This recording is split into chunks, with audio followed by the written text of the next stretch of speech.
Сәлеметсіздер ме балалар? Бүгінгі қазақ тілі пәнінен дауыссыз н мен ң әрпі тақырыбын өтеміз. Сабағымызды бастамас бұрын мына бір әдемі бір шумақ өлеңмен бастайық. Тәуелсіздік мақтанышым, бізге бақыт сыйлаған, бейбіт күнде мен тынышпын, әрбір таңым нұр маған. Тәуелсіздікке 30 жыл. Барлығымыз бірге айтайық, иә? Жақсы, жарайсыздар. Ал сабағымызды жасырынған сөздер арқылы бастайық. Мына бір әріптердің арасында сөз жасырынған, сол сөзді табайық. Қандай сөз шықты? Жарайсыздар балалар, келешекті елестетемін деген сөз шықты. Келешек дегеніміз не екен? Иә, келешек деп отқанымыз өзіміздің болашағымыз. Яғни ендеше бүгінгі сабағымызда өз келешегімізді елестетіп үйренеміз және жаттығулар орындаймыз. 61-ші жаттығуда қарайық. Кім немен ойнайды? Өлеңін оқып берейін. Және сондағы сұрақтарға жауап береміз. Теңізші болатын бала бұлақпен ойнайды. Емші болатын бала сынаппен ойнайды. Батыр болатын бала қынаппен ойнайды. Жарық жағатын бала шырақпен ойнайды. Шопан болатын бала қозы лақпен ойнайды. Яғни сұрақтар ілмек әдіс арқылы сұрақтарға жауап берейік. Өлең не туралы екен? Иә, жарайсыздар, мамандықтар туралы екен. Өлеңде қандай мамандықтар туралы айтылған? Иә, көптеген мамандықтар, теңізші, дәрігер және ту өңдеушілер туралы айтылған, иә? Өздеріңізде келешекте кім болғылар келеді? Кім болып елестете аласыздар өздеріңізді? Иә, жарайсыздар балалар. Енді дәптермен жұмыс жасайық. Дәптерге бүгінгі күнді жазайық. Наурыздың 15-і. 62-ші жаттығу. Сөйлемді көшіріп жазайық. Жерімізде кең, кені де мол. Яғни бұл сөйлемде қарамен жазылған сөздерде н мен ң дыбысын жеке айтып, оның айтылу ерекшеліктеріне байқаймыз.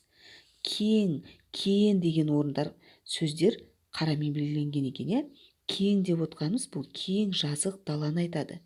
Ал кен деп отқанымыз осы жеріміздегі қазба байлықтар екен.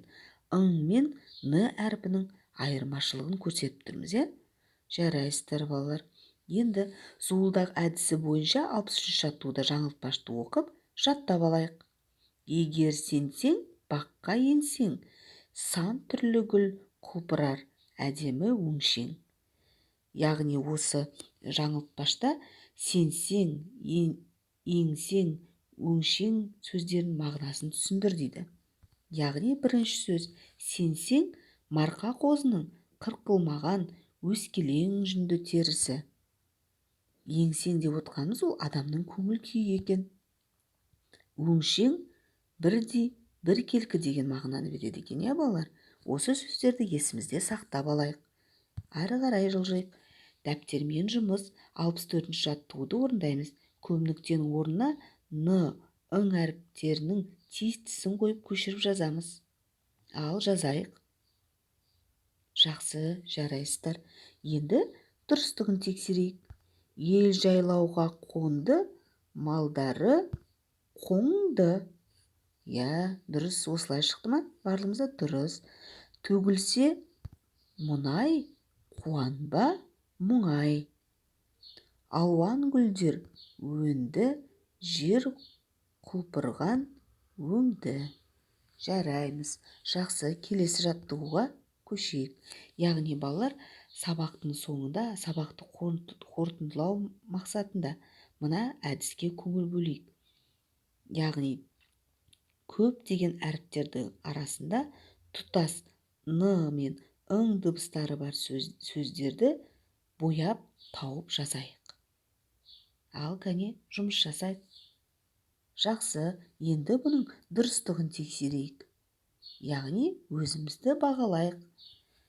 Осылай шықты ма? Қараңдаршы міне. Ана, кең, тең, теңіз деген сөздер шықты, иә? Диқан, дұрыс айтасыздар. Жақсы, тымақ, ынтымақ деген сөз шықты, иә? Жақсы, жарайсыздар.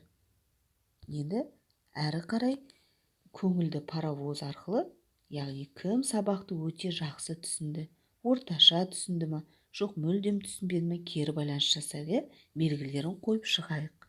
Және балалар үйге тапсырма 65-ші жаттығу. Жақсы балалар, бүгін барлықтарың сабақты жақсы меңгеріпсіңдер. Ал енді қалыптастырушы бағалау ретінде мынадай балдық жүйелермен бағалап, сіздерге ғажапсың, жақсы, мұқият бол, жарайсың, ақылдым сол, керемет деген сөздермен сіздерді бағалаймын.